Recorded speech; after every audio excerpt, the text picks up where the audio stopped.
Hello student, आपका हमारे इस क्लास 12th की केमिस्ट्री क्लास में बहुत बहुत स्वागत है। देखो बच्चों, ये हमारा जो केमिस्ट्री का क्लास है, आप यूपी बोर्ड एग्जाम्स की तैयारी कर रहे हैं, जिसमें आपका बोर्ड एग्जाम्स जो है जो फरवरी में स्टार्ट होने वाला है। तो समय आपके लिए बहुत कम है, तो इस समय को देखते हुए अगर आप लोग यूपी बोर्ड एग्जाम्स की तैयारी कर रहे हैं तो हमारे चैनल पर आपके लिए फिजिक्स और केमिस्ट्री का संपूर्ण वीडियो जो है छोटे छोटे लेक्चर्स में आपको उपलब्ध है। आप हमारे चैनल पर आकर के जो है और अपनी बोर्ड एग्जाम्स की तैयारी पूरी कर सकते हैं। देखिए, ये जो लेक्चर्स है ये आपका 160 का है और 160 के लेक्चर्स जो है अब जो है हमारे चैनल पर आपको देखने को मिलेगा, जिसमें मात्र जो है 1 घंटे की वीडियो में जो है 1 घंटे के लगभग अप्रॉक्सीमेट वीडियो होगा, जिसमें पूरे लेसन में केवल आप 1 घंटे की वीडियो को देख करके आप पूरे लेसन की तैयारी कर सकते हैं। इसी तरीके से आपका देखा जाए तो हर लेसन का केवल 1 घंटे का अप्रॉक्सीमेट वीडियो है और आपके 10 लेसन बनते हैं केमिस्ट्री के, मात्र आप 10 घंटे अगर आप देखते हैं तो ये मान के चले आपके पूरी केमिस्ट्री की तैयारी हो जाती है और बड़ा आसान है। अगर आप लोगों ने अभी तक नहीं देखा है तो नीचे डिस्क्रिप्शन में आपको प्लेलिस्ट मिल जाएगा, वहां से जो है पहला लेसन, दूसरा लेसन, तीसरा लेसन सबका प्लेलिस्ट उपलब्ध है। आप जा करके जो है और हमारे इस 160 के वीडियो को देख करके आप अपनी तैयारी कर सकते हैं। आज के इस क्लास में हमारा जो यूपी बोर्ड का चौथा लेसन है डी तथा एफ ब्लॉक के तत्व, डी एवं एफ ब्लॉक के तत्व। आज के इस वीडियो में हम इसके बारे में पूरा संपूर्ण जो है पूरा लेसन जो है कवर करने वाले हैं। आप लोग वीडियो के अंत तक बने रहिएगा। अगर अभी तक आपने कुछ नहीं तैयार किया है तो बिल्कुल घबराइए नहीं। इस वीडियो को देखने के बाद आप बोर्ड एग्जाम्स में एक भी क्वेश्चन इस लेसन का छोड़ के नहीं आएंगे और ये मान के चलिए इस लेसन से क्वेश्चन आते हैं, ऐसा नहीं है। देखो, अब गिने गिनाए जो लेसन बचे हुए हैं, हर लेसन से क्राइटेरिया निर्धारित कर दिया गया है कि 5 number, 6 number, 5 number, 6 number, 7 number का हर लेसन से जो है क्वेश्चन उठेगा। तो यहाँ से भी क्वेश्चन आपको देखने को मिलेंगे और बड़ा आसान बैठेगा। बस केवल आप वीडियो के अंत तक बने रहिएगा। आपको पूरी तैयारी जो है इस लेसन को बस 1 घंटे में करवाने वाले हैं। तो चलिए शुरू करते हैं आज का 160 केमिस्ट्री का ये जो है चौथा लेसन, जो है डी और एफ ब्लॉक के तत्व। तो चलिए शुरू करते हैं। सबसे पहले देखते हैं, देखो बच्चों, सबसे पहला क्वेश्चन जो इस लेसन का बनता है आपके बोर्ड एग्जाम्स में कि संक्रमण तत्व से आप क्या समझते हैं, इसका सामान्य इलेक्ट्रॉनिक विन्यास बताइए। तो ये चीजें पूछा जाता है और उसके बाद फिर जो है संक्रमण तत्वों के गुण कौन कौन से हैं या इनकी विशेषताएं कौन कौन सी है।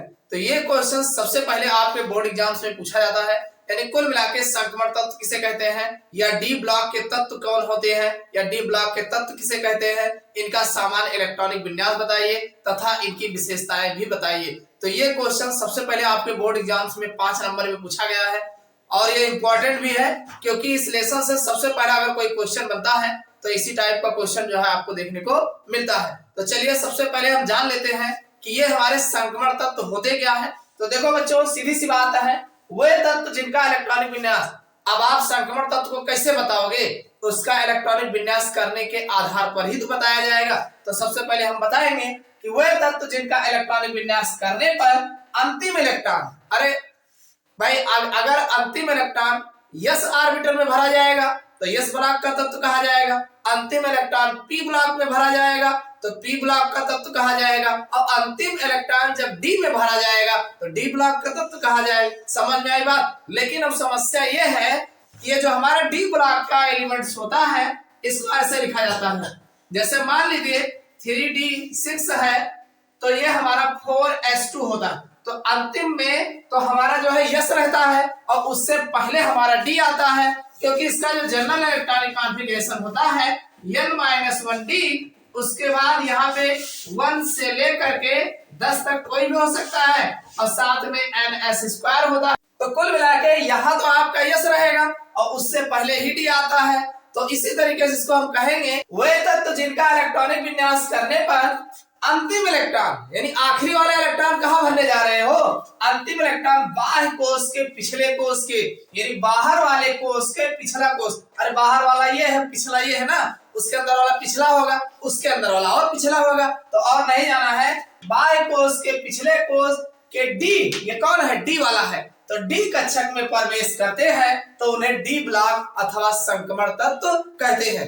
यानी बाह्य कोश के पिछले कोश के डी ऑर्बिटल में प्रवेश करते हैं या डी कक्षक में प्रवेश करते हैं तो उन्हें डी ब्लॉक के तत्व या इसी को संक्रमण तत्व कहा जाता है। समझ में आई बात कि नहीं? नहीं समझ में आया भाई? डी ब्लॉक के तत्व चाहे कह लो और चाहे संक्रमण तत्व कह लो, दोनों बात एक ही है। डी ब्लॉक के तत्व को ही संक्रमण तत्व जो है कहा जाता है। समझ में आई बात? तो बाह्य कोश के यानी वह तत्व जिनका इलेक्ट्रॉनिक विन्यास करने पर अंतिम इलेक्ट्रॉन हमारा जो है बाह्य कोश के पिछले कोश के डी ऑर्बिटल में प्रवेश करता है या डी कक्षक में प्रवेश करता है तो उसे हम डी ब्लॉक अथवा संक्रमण तत्व कहते हैं। इतना याद हो जाएगा। चलो अब आगे देखते हैं। आवर्त सारणी में अगर हम बात करें आवर्त सारणी की तो आवर्त सारणी में डी ब्लॉक के तत्वों की स्थिति दीर्घ आवर्त में एस व पी ब्लॉकों के मध्य में होती है। यानी अगर हम आवर्त सारणी को देखें, चलिए एक आवर्त सारणी का नमूना बना के दिखा देते हैं।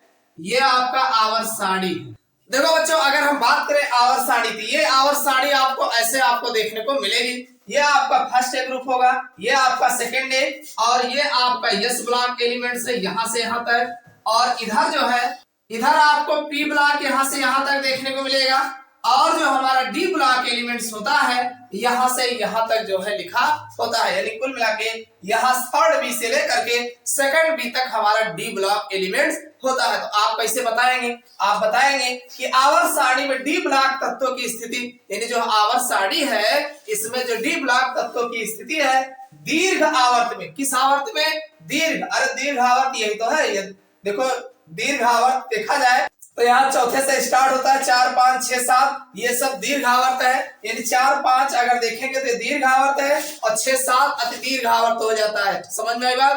तो ये दीर्घ आवर्त में सीधी सी बात है यस व पी ब्लॉकों के मध्य में होती है। यानी अब डी ब्लॉक कहाँ है? यस के और पी के बीच में ही तो लिखा है। अरे इधर पी वाला है इधर वाला यस है तो दोनों के बीच में स्थित होता है। तो वही कह रहे हैं कि दीर्घ आवर्त में यस व पी ब्लॉकों के मध्य में होती है। वर्ग थर्ड से लेकर, कहां से लेकर के, देखो ये थर्ड भी लिखा है, वर्ग थर्ड से लेकर के और सेवंथ भी, अरे थर्ड फोर्थ फिफ्थ 5 6 सेवंथ, उसके बाद 8 8 8 आठवें में 3 कॉलम है तो इसे 8 8 8 3 बार लिखा गया है। उसके बाद फर्स्ट भी और फिर सेकंड भी डी ब्लॉक के तत्व कहलाते हैं। समझ में आई बात कि नहीं? यानी वर्ड थर्ड भी से लेकर के सेवंथ भी 8 8 8 फर्स्ट भी सेकंड भी ये सब डी ब्लॉक के तत्व कहलाते हैं। इनमें डी कोश इलेक्ट्रॉनों द्वारा भरा जाता है। अरे अब डी ब्लॉक तत्व काहे को कह रहे हैं? क्योंकि इनमें जो डी उपकोष होता है, डी सबसेल होता है, उसमें इलेक्ट्रॉनों द्वारा जो है भरा जाता है। यानी इलेक्ट्रॉन जो है डी सबसेल में ही भरे जाते हैं, इसीलिए इन्हें डी ब्लॉक के तत्व कहा जाता है। तो वही कहा गया कि इसमें डी उपकोष इलेक्ट्रॉनों द्वारा भरा जाता है तथा डी ब्लॉक के तत्वों को संक्रमण तत्व कहते हैं। यानी डी ब्लॉक के तत्वों को संक्रमण तत्व कहा जाता है। एक बात और जान लीजिए, डी ब्लॉक तत्वों की 4 सीरीज होती है। एक को कहा जाता है 3D सीरीज, और ये देखिए ये चौथे से शुरू होगा 3D series, 4D series, 5D series और 6D सीरीज। यानी ये 4 सीरीज जो है डी ब्लॉक तत्वों को आपको देखने को मिलता है। समझ में आ गई बात? तो ये डी ब्लॉक के तत्व किसे कहते हैं या संक्रमण तत्व किसे कहते हैं, समझ में आ गया होगा। अब इसका हम सामान्य इलेक्ट्रॉनिक विन्यास आपको बता देते हैं। देखिए इनका जो सामान्य इलेक्ट्रॉनिक विन्यास होगा, सीधी सी बात है n-1, अरे n-1 डी। अब डी में इलेक्ट्रॉन 1 से लेकर के 10 तक होगा, और उसके बाद n-1r2 यानी 1 भी हो सकता है और 2 भी हो सकता है। तो ये हमारा जो है डी ब्लॉक तत्वों का सामान्य इलेक्ट्रॉनिक विन्यास होता है। यानी n-1 डी 1 से लेकर के 10 तक होगा और n-1r2 होता है। तो ये इनके जनरल इलेक्ट्रॉनिक विन्यास है।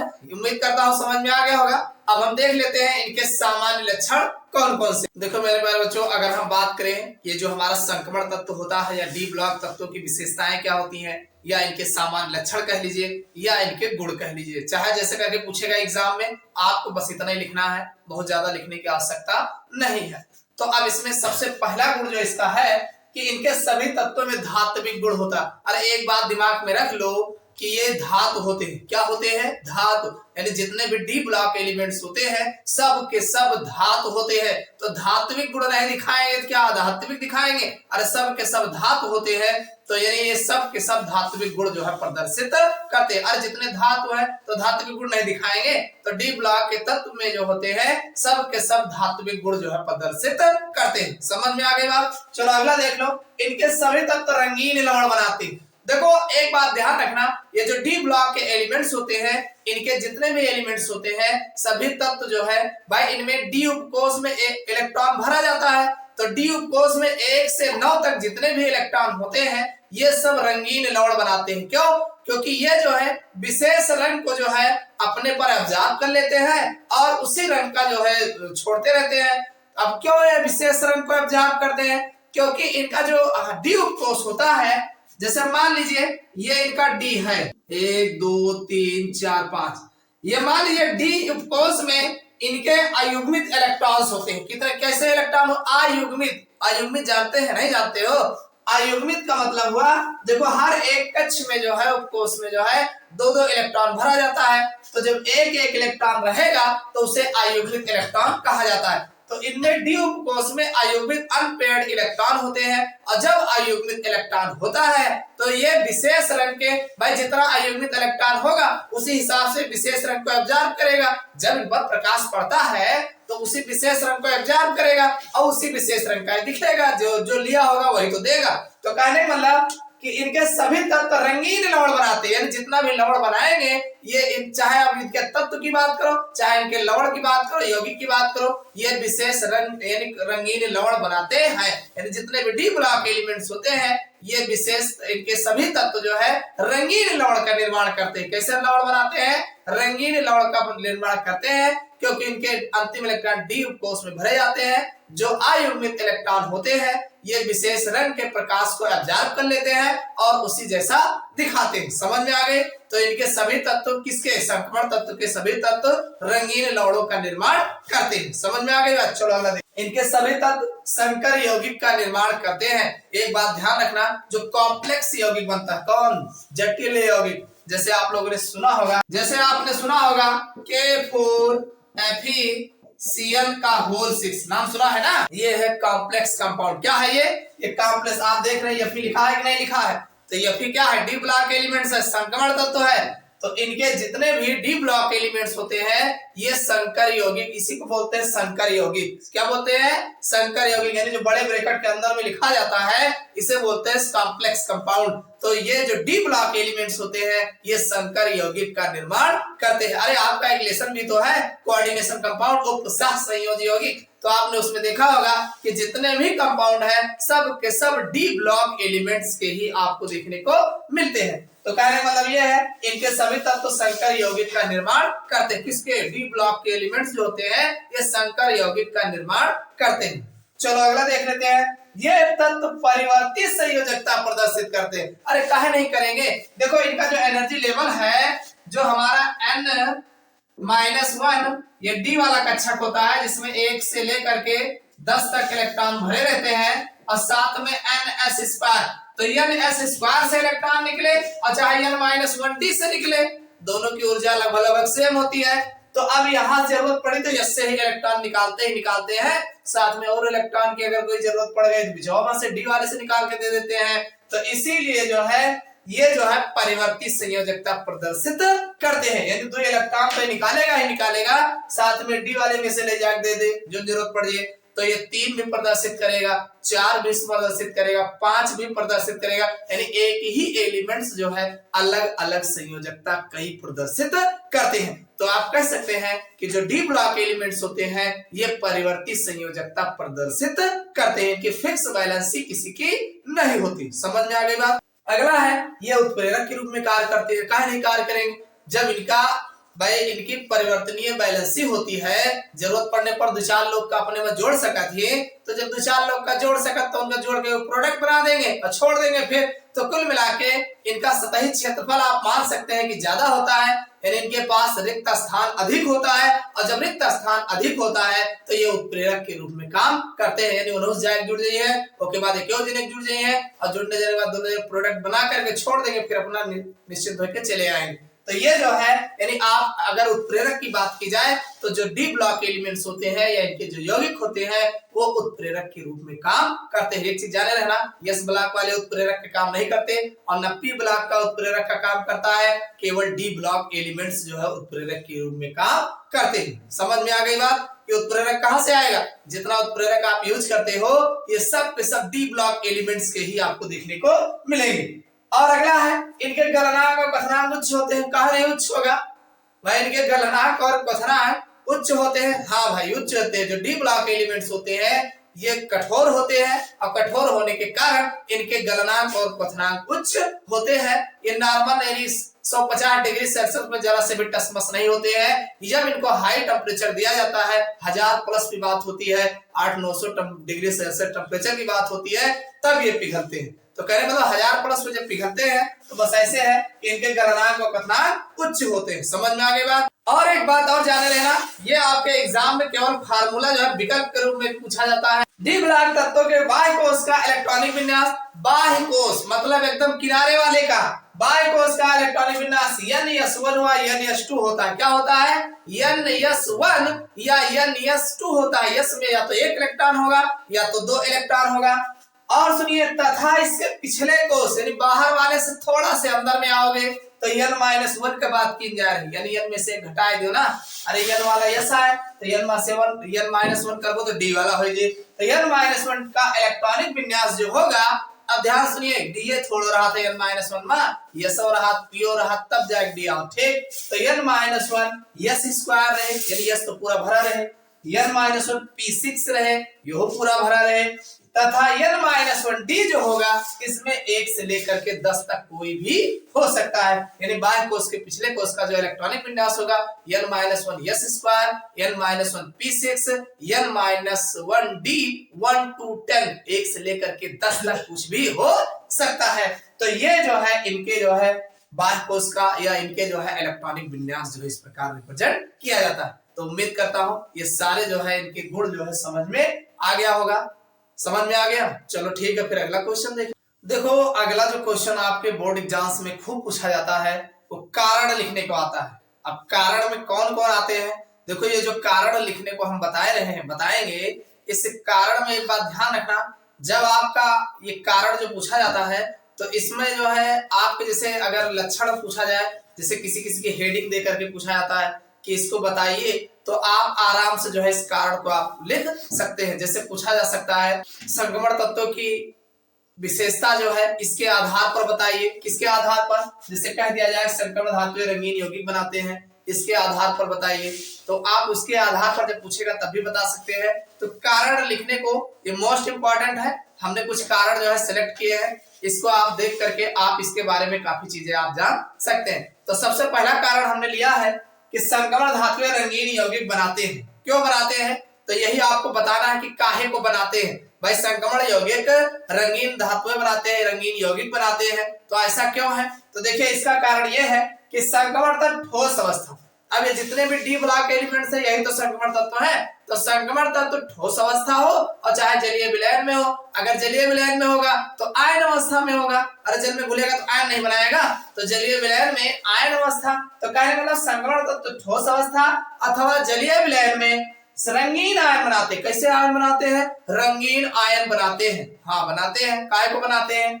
तो इसका कारण यह है कि जब संक्रमण तत्व पर या धातु आयन पर श्वेत प्रकाश पड़ता है, जो भी संक्रमण तत्व होता है या उसका धातु आयन होता है संक्रमण तत्वों का जलीय विलयन पर जो आयन होता है, तो इस पर जो है श्वेत प्रकाश पड़ता है, यानी सफेद रंग का, यानी जो हमारा सनलाइट है सूर्य की प्रकाश पड़ती है। तो आप जानते हैं कि जितने संक्रमण तत्व होते हैं इनके जो डी उपकोष होते हैं अपूर्ण होते हैं। अपूर्ण काहे नहीं रहेगा?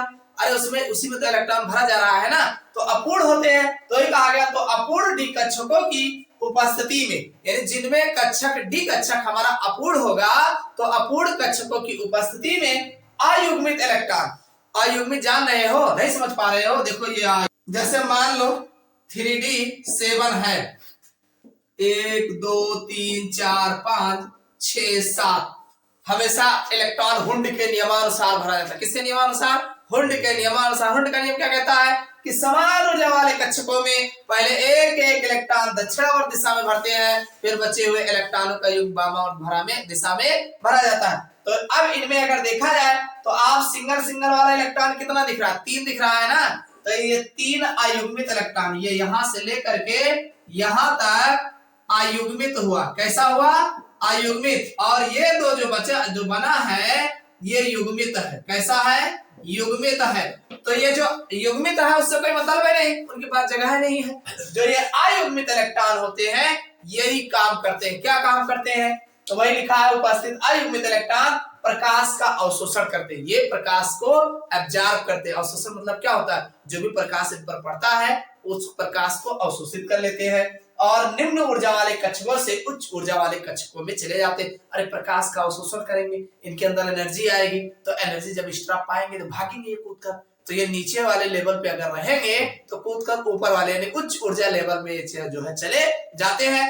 ये प्रकाश का जो है अवशोषण करते रहते हैं। तो निम्न ऊर्जा वाले कक्षकों से उच्च ऊर्जा वाले कक्षकों की ओर चले जाते हैं और ये जिस रंग के प्रकाश को एब्जॉर्ब करते हैं उसी रंग के दिखाई देते हैं। सीधी सी बात है। समझ में आई बात कि नहीं? कहने मतलब ये जो हमारा डी संक्रमण तत्व होता है या डी उत्कोष के तत्व होते हैं, ये जो है प्रकाश को जो है एब्जॉर्ब करते हैं, अवशोषण करते हैं। कौन करता है? जिनमें अयुग्मित इलेक्ट्रॉन होता है, यानी डी उपकोष में अयुग्मित इलेक्ट्रॉन होता है और अयुग्मित इलेक्ट्रॉन जो है प्रकाश का अवशोषण करते हैं और जिस रंग के प्रकाश को अवशोषित करते हैं ये उसी रंग के इनके जो यौगिक होते हैं या जो तत्व होते हैं ये उसी रंग के दिखाई देते हैं। समझ में आ गई बात? और ये अवशोषण करने के बाद निम्न ऊर्जा स्तर से उच्च ऊर्जा स्तर की ओर चले जाते हैं। समझ में आ गई बात? तो ये है, यही कारण है संक्रमण तत्वें, संक्रमण धातुएं या संक्रमण तत्व जो होते हैं ये रंगीन यौगिक बनाते हैं, क्योंकि इनमें अयुग्मित इलेक्ट्रॉन पाए जाते हैं और ये श्वेत प्रकाश को अवशोषित करते हैं और निम्न ऊर्जा स्तर से उच्च ऊर्जा स्तर में चले जाते हैं। T2G से EG की ओर चले जाते हैं। कहां चले जाते हैं? आप ऐसा बता सकते हैं, T2G से ये EG की कक्षक में चले जाते हैं। समझ में आ गई बात? T2G से EG की ओर चले जाते हैं जिससे जो है ये रंगीन जो है दिखाई देते हैं। समझ में आ गई बात? चलो अब दूसरा कारण देख लेते हैं। अगला जो कारण है ये भी आपके बोर्ड एग्जाम्स में खूब नंबर लगा के पूछा गया है कि संक्रमण तत्व अन्य चुंबकीय लक्षण प्रकट करते हैं। संक्रमण तत्व जो होते हैं ये अन्य चुंबकीय लक्षण को जो है प्रकट करते हैं, यानी अन्य चुंबकीय गुण को प्रदर्शित करते हैं। अब ये अन्य चुंबकीय गुण को क्यों प्रदर्शित करते? देखो, अन्य चुंबकीय प्रतिचुंबकीय दो बातें हैं। अन्य चुंबकीय यानी जो है चुंबक के चुंबकीय क्षेत्र में रखा जाए तो उसको अपनी ओर आकर्षित करते हो, उन्हें अन्य चुंबकीय कहा जाता है। और जो चुंबकीय क्षेत्र में रखे जाने पर वो उसको प्रतिकर्षण बल का अनुभव करते हैं तो उसे प्रतिचुंबकीय कहा जाता है। पहली बात तो ये जान ली।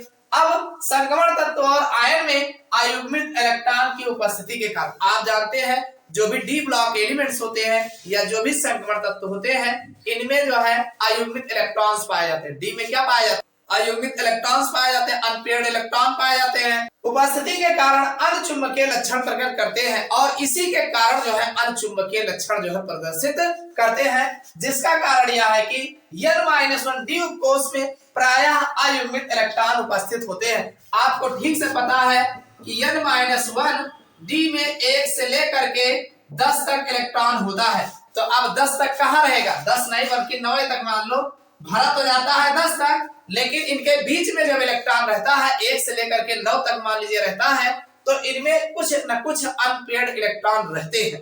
एक आध दो अनपेयर्ड अवश्य रहेंगे। तो जब इसमें 10 से इलेक्ट्रॉन कम होगा तो इसमें अयुग्मित इलेक्ट्रॉन पाए जाते हैं। क्या पाए जाते हैं? अयुग्मित इलेक्ट्रॉन इसमें जो है देखने को मिलते हैं। जैसे मान लो अभी हम आपको बता दें ये 3D7 है तो 1 2 3 4 5 7 हुंड के नियमानुसार भरोगे 1 2 3 4 5 6 7 इलेक्ट्रॉन भरोगे तो देखो 3 अनपेयर्ड इलेक्ट्रॉन मिला। ये 3 चैम्बर जो है अयुग्मित मिला। समझ में आया कि नहीं? तो 3 अयुग्मित मिला। तो कुल मिला के इसी तरीके से आप देखोगे तो जितने भी डी ऑर्बिटल हैं या जितने भी संक्रमण तत्व होते हैं इन सब में अयुग्मित इलेक्ट्रॉन उपस्थित होते हैं। n-1 डी कोष में प्रायः अयुग्मित इलेक्ट्रॉन उपस्थित होते हैं। जब इसमें अयुग्मित इलेक्ट्रॉन नहीं होते हैं, देखो जब उपस्थित होगा तब ये अर्धचुंबकीय होगा, और जब मान लीजिए इसमें इलेक्ट्रॉन ना हो, जैसे मान लो इसे भर दिया जाए, अभी 10 हो जाए, 3d 10 हो जाए, तो अब इसमें अयुग्मित नहीं होगा, तब ये युग्मित हो जाएगा। और जब ये युग्मित हो जाता है तो यह जो है प्रतिचुंबकीय गुण प्रदर्शित करते हैं। समझ में आई बात? जब इसमें अयुग्मित इलेक्ट्रॉन नहीं होते हैं तो उस स्थिति में इसके आयन प्रतिचुंबकीय गुण प्रदर्शित करते हैं। समझ में आ गई बात? यानी जो डी ऑर्बिटल होता है, डी सबसेल होता है, तो डी सबसेल में अनपेयर्ड इलेक्ट्रॉन या अयुग्मित इलेक्ट्रॉन पाए जाते हैं, तब ये अनचुंबकीय गुण प्रदर्शित करते हैं, और जब ये युग्मित होते हैं तब ये प्रतिचुंबकीय का गुण प्रदर्शित करते हैं। देखो इसमें एक क्वेश्चन ये आपका जो है, जो आपके चुंबकीय गुण को प्रकट करता है, इसका एक फार्मूला होता है जो आपके बोर्ड एग्जाम्स में बहुत पूछा जाता है, और कभी कभी इस पर न्यूमेरिकल भी दे देते हैं। तो न्यूमेरिकल तो आप लगा ले जाओगे, बस इसको देख लीजिए इसका फार्मूला क्या होता है। तो इसको बोलते हैं चुंबकीय आघूर्ण। क्या बोलते हैं? आघूर्ण। और इसको म्यू से रिप्रेजेंट करते हैं। चुंबकीय आघूर्ण बराबर होता है n+2 और ये bm होता है। क्या होता है? bm। इसका नाम है बोहर मैग्नेट्रॉन। इसका नाम याद रखिएगा, बोहर मैग्नेट्रॉन में चुंबकीय आघूर्ण को म्यू को n+2 bm से रिप्रेजेंट किया जाता है, यानी बोहर मैग्नेट्रॉन से जो है प्रदर्शित किया जाता है। और ये n क्या है आप लिख लीजिए, जहां n बराबर अयुग्मित इलेक्ट्रॉनों की संख्या, यानी n जो होता है ये अनपेयर्ड इलेक्ट्रॉन कितने उपस्थित है, ये हो जाता है अंडर में n+2 बोर मैग्नेट्रॉन जो है ये फार्मूला लिखा जाता है। ये चुंबकीय आघूर्ण का फार्मूला है जो आपके बोर्ड एग्जाम्स में पूछे गए, ठीक है, विकल्प में पूछा जाता है। तो ये आपका हो गया कारण जो है कि अनचुंबकीय क्यों होते हैं। समझ में आ गई बात? चलो अब हम अगले क्वेश्चन की बात कर लेते हैं। देखो बच्चों, अगला जो कारण जो है पूछा जाता है वो है कि संक्रमण तत्व या इनके यौगिक एक उत्तम उत्प्रेरक का कार्य करते हैं। यानी इसका कारण बताइए कि संक्रमण तत्व जो होते हैं या इनके जो यौगिक होते हैं एक उत्तम यानी अच्छे जो है उत्प्रेरक का कार्य करते हैं। तो इसका कारण बताना है। तो इसमें भी कुछ नहीं है, जो बातें पहले हमने बताई वही बातें यहाँ पर भी लागू होंगी कि संक्रमण तत्व तथा इनके यौगिकों को उत्प्रेरक के रूप में प्रयोग किया जाता है। इसका कारण यह है कि ये परिवर्ती ऑक्सीकरण अवस्था को प्रदर्शित करते हैं। आप जानते हैं जो संक्रमण तत्व होते हैं या जो डी ब्लॉक एलिमेंट्स होते हैं सब के सब परिवर्तनीय ऑक्सीकरण अवस्था को प्रदर्शित करते हैं, यानी कि इनकी फिक्स ऑक्सीकरण संख्या नहीं होती है, जिसके कारण ये एक से अधिक लोगों को आपस में अपने में जोड़ने की क्षमता रखते हैं। यानी इनकी सतही क्षेत्रफल जो होता है, यानी इनका कॉर्नर जो होता है काफी ज्यादा होता है, और ये काफी ज्यादा रेक्टेंट को अपने में मिला लेते हैं और मिला करके और फिर उनको आपस में जोड़ करके प्रोडक्ट बना करके छोड़ देते हैं। तो कुल मिला के इनके पास जो है काफी ज्यादा कॉर्नर उपस्थित होते हैं कि ये ऑक्सीकरण अवस्था को प्रदर्शित करते हैं, तथा इनके पास अपूर्ण का मतलब वही n-1 डी उपकोष होता है, यानी अपूर्ण भरा हुआ डी कक्षक होता है, जिससे ये अभिक्रिया के वेग को बढ़ा देते हैं, यानी ये रेट ऑफ रिएक्शन को इंक्रीज कर देते हैं, यानी अभिक्रिया के वेग को बढ़ा देते हैं। भाई इनके ये परिवर्तनीय ऑक्सीकरण अवस्था प्रदर्शित करते हैं, और अपूर्ण डी कक्षक होता है जिसमें आवश्यकता पड़ने पर ये ज्यादा से ज्यादा लोगों को जोड़ देते हैं और रेट ऑफ रिएक्शन को इंक्रीज करवा देते हैं। तो ये जो है संक्रमण तत्व जो होते हैं या इनके जो यौगिक होते हैं ये जो है उत्प्रेरक के रूप में अच्छा जो है उत्प्रेरक के रूप में काम करते हैं। तो समझ में आ गया होगा इसका कारण। चलिए अगला देख लेते हैं। देखो अगला जो कारण है कि संक्रमण तत्व परिवर्ती ऑक्सीकरण अवस्था प्रदर्शित करते हैं। क्यों प्रदर्शित करते हैं भाई? संक्रमण तत्व परिवर्ती ऑक्सीकरण संख्या प्रदर्शित करते हैं। इसका सीधा सा कारण है, किसको देखते हैं? संक्रमण तत्व परिवर्ती ऑक्सीकरण अवस्था दर्शाते हैं क्योंकि n-1 डी कक्षकों, भाई आप जानते हैं जो हमारा n-1 ये डी कक्षक होता है और साथ में ns जो होता है, तो ns और d इन दोनों में जो है ज्यादा ऊर्जा का अंतर नहीं होता। तो अब यहाँ पर जब इलेक्ट्रॉन निकलना होता है तो थोड़ी ऊर्जा दिया ये निकला, अगर ज्यादा इलेक्ट्रॉन की आवश्यकता हो तो उतने ऊर्जा में यहाँ से भी इलेक्ट्रॉन निकल जाता है, डी वाले से भी इलेक्ट्रॉन निकल जाता है। तो वही कहा गया n-1 डी कक्षकों तथा ns कक्षकों की ऊर्जाओं में अधिक अंतर नहीं होता है, यानी ज्यादा ऊर्जा का अंतर नहीं होता है, जिसके कारण संक्रमण तत्वों में आसानी से अतिरिक्त इलेक्ट्रॉन को बाह्य कोश से निकाला जा सकता है।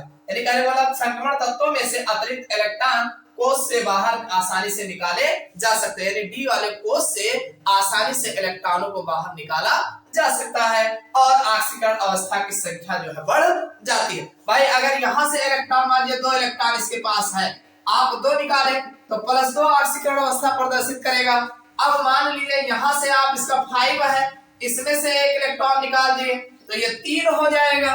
अब इसी में से एक और निकाल दिया तो 4 हो जाएगा। तो अब डी में से जब नंबर लगा ही रहे हो तो 1 निकालो, चाहे 2 निकालो, चाहे 3 निकालो, और जितना निकालोगे उतने जो है अलग अलग ऑक्सीकरण अवस्था जो है प्रदर्शित करता है। समझ में आए? तो इसीलिए आप बता सकते हैं कि जो हमारा संक्रमण तत्व होते हैं इनमें NS व N-1D कक्षकों में ऊर्जाओं में ज्यादा अंतर नहीं होता है, जिससे जो है जो अतिरिक्त इलेक्ट्रॉन जो होता है वो डी वाले उपकोश से बाहर निकाले जा सकते हैं और इसीलिए ये जो है परिवर्ती ऑक्सीकरण अवस्था प्रदर्शित करते हैं। समझ में आ गई बात? चलो दूसरा देख लेते हैं। देखो भाई इस डी और एफ ब्लॉक एलिमेंट्स में अगला जो क्वेश्चन आपका बनता है वो एफ ब्लॉक तत्व से बनता है कि अंतः संक्रमण तत्व से आप क्या समझते हैं, यानी अंतः संक्रमण तत्व क्या होता है और इनका सामान्य इलेक्ट्रॉनिक विन्यास कीजिए। तो ये जो है आपके बोर्ड एग्जाम्स में खूब पूछा गया है, बहुत ही नंबर लगा के पूछा गया है। तो इसको हम देखते हैं कि अंतः संक्रमण तत्व क्या होता है, इनके बारे में पहले जानेंगे और फिर इसका हम सामान्य इलेक्ट्रॉनिक विन्यास को देखेंगे। तो देखो अंतः संक्रमण तत्व जो होते हैं भाई, अंतः नाम दिया है ना, अरे संक्रमण तत्व कौन है? डी ब्लॉक के तत्व है। अब डी ब्लॉक के तत्व है तो संक्रमण तत्व है। अब डी के अंदर जो होगा भाई, डी में ही जो छिपा हुआ होगा तो उसको अंतः संक्रमण तत्व कहते हैं। तो आप जानते हैं कि डी के बाद यफ आता है और यफ जो होता है उसी डी में ही लगा रहता है। भाई यफ नीचे 2 लाइन जो आप देखते हैं, देखो भाई अगर हम एफ ब्लॉक एलिमेंट्स की बात करें तो आप देख रहे हैं ये हमारा एस ब्लॉक है, फर्स्ट ए सेकंड ए, और ये हमारा पी ब्लॉक है, थर्ड ए से लेकर के 7th है और लास्ट में 0 है। और इन दोनों के बीच में जो संक्रमित हो रहा है वो हमारा डी ब्लॉक है, जो थर्ड बी से स्टार्ट होता है और फिर सेकंड बी तक ये चलता है। और इसी में जगह न मिलने के कारण इसी में रखा गया है एफ ब्लॉक एलिमेंट्स को। और ये 2 लाइनें होती है, देखिए ये लेंथेनियम होता है La, और ये लेंथेनियम के आगे का एलिमेंट्स यहाँ होता है, और ये एक्टिनियम होता है। एक्टिनियम के आगे 14 एलिमेंट्स होते हैं और फिर 15वां जो है यहाँ से स्टार्ट होता है। तो अब चूंकि ये डी के अंदर में उपस्थित होता है इसीलिए इसे अंतः संक्रमण तत्व जो है कहा जाता है। किसे कहा जाता है? एफ ब्लॉक एलिमेंट्स को अंतः संक्रमण तत्व कहा जाता है। समझ में आ गई बात? अंतः संक्रमण तत्व क्या होते हैं? अब आप इसको लिखोगे कैसे कि वह तत्व जिनका इलेक्ट्रॉनिक विन्यास करने पर, जब हम इलेक्ट्रॉनिक विन्यास करते हैं तो अंतिम इलेक्ट्रॉन यफ उपकोश में प्रवेश करता है। कहां प्रवेश करेगा? अरे यफ में इलेक्ट्रॉन भरा जाएगा तब होगा ना यफ उपकोश, यानी अंतिम इलेक्ट्रॉन यफ उपकोश में प्रवेश करता है तो उसे हम यफ ब्लॉक के तत्व कहते हैं, यानी उसे यफ ब्लॉक के तत्व कहा जाता है तथा इसे अंतः संक्रमण तत्व भी कहते हैं। समझ में आई बात? नहीं समझ में आया? चलो दूसरे हिसाब से देख लेते हैं। वह तत्व जिनके विभेदी इलेक्ट्रॉन बाह्य कोश के पिछले कोश में प्रवेश करते हैं। आप जानते हैं पहले कौन लिखा जाएगा? पहले यफ लिखा जाएगा, फिर डी लिखा जाएगा और फिर यस लिखा जाएगा। कुल मिला के अगर ये जो है हमारा 4F होगा तो ये 5D होगा और ये फिर जो है 6S होगा। समझ में आई बात? तो ये बाह्य कोश के पिछले कोश के एफ ऑर्बिटल में प्रवेश करते हैं तो उसे यफ ब्लॉक के तत्व कहते हैं। ना समझ में आए तो बड़ा आसान है, जो हमने लिखा है कि वह तत्व जिनके अंतिम इलेक्ट्रॉन एफ उपकोश में प्रवेश करता है, यफ कक्षक में प्रवेश करता है, एफ ब्लॉक के तत्व कहलाते हैं। इसे अंतः संक्रमण तत्व भी कहा जाता है। समझ में आ गई बात? तो ये जैसे पीरियोडिक टेबल का एक नमूना है, आप देख रहे हैं ये एस ब्लॉक है, ये पी ब्लॉक है, ये डी ब्लॉक है और इसी में ये जो हमारा 6 है, छठा आवर्त है। छठे आवर्त में जो लेंथेनियम होता है इसके आगे 14 एलिमेंट्स भरे होते हैं और 14 एलिमेंट्स के बाद फिर 15वां एलिमेंट जो है यहाँ लेंथेनियम के बगल रखा जाता है। इसी तरीके से ये 7वां आवर्त है जो एक्टिनाइड है, एक्टिनियम है। एक्टिनियम के आगे जो है ये एक्टिनाइड का दूसरी सीरीज है जिसमें 14 एलिमेंट्स रहते हैं और 15वां फिर यहाँ जो है इस 7वें आवर्त में भरा जाता है। तो ये वाली सीरीज जो होती है इसको हम नाइड कहते हैं, लेंथेनॉइड या लेंथेनाइड। चूंकि ये लेंथेनियम के आगे का होता है तो लेंथेनाइड कहा जाता है, और ये चूंकि एक्टिनियम के आगे होता है तो एक्टिनॉइड जो है इसे कहा जाता है। यानी ये सीरीज लेंथेनाइड सीरीज होती है सीरीज, और इसे एक्टिनाइड सीरीज के नाम से जाना जाता है। तो समझ में आया, यानी एफ ब्लॉक तत्वों की दो सीरीज होती है जिसे लेंथेनाइड सीरीज व एक्टिनाइड सीरीज कहते हैं। देखिए जो हमारा अंतः संक्रमण तत्व या एफ ब्लॉक के तत्व होते हैं, इनकी दो सीरीज है। एक को कहा गया 4f सीरीज, चूंकि इसे इसमें जो इलेक्ट्रॉन भरा जाता है, आप जानते हैं एफ ऑर्बिटल जो आता है वो चौथे से स्टार्ट होता है, तो ये आपका एफ यानी 4f होता है। और दूसरा जिसे हम लेंथेनाइड सीरीज कहा जाता है, यानी लेंथेनाइड बोला जाता है। और दूसरी जो सीरीज होती है 5f, चूंकि इसमें 5 वाले f में इलेक्ट्रॉन भरा जाता है तो इसे 5f सीरीज कहा जाता है, जिसे एक्टिनाइड सीरीज कहा जाता है। समझ में आ गई बात? तो ये आपके हो गए अंतः संक्रमण तत्व किसे कहते हैं। अब हम जान लेते हैं कि इनके बाह्य कोश का सामान्य इलेक्ट्रॉनिक विन्यास क्या होता है। देखो बच्चों, अगर हम बात करें एफ ब्लॉक तत्वों के सामान्य इलेक्ट्रॉनिक विन्यास की, तो पहले सामान्य देख लेते हैं। देखो इसको जो लिखा जाता है n-2 लिखा जाता है और f लिखा जाता है। f में 1 से लेकर के 14 इलेक्ट्रॉन भरा जाता है, यानी n-2 d वाले में लिखा जाता है।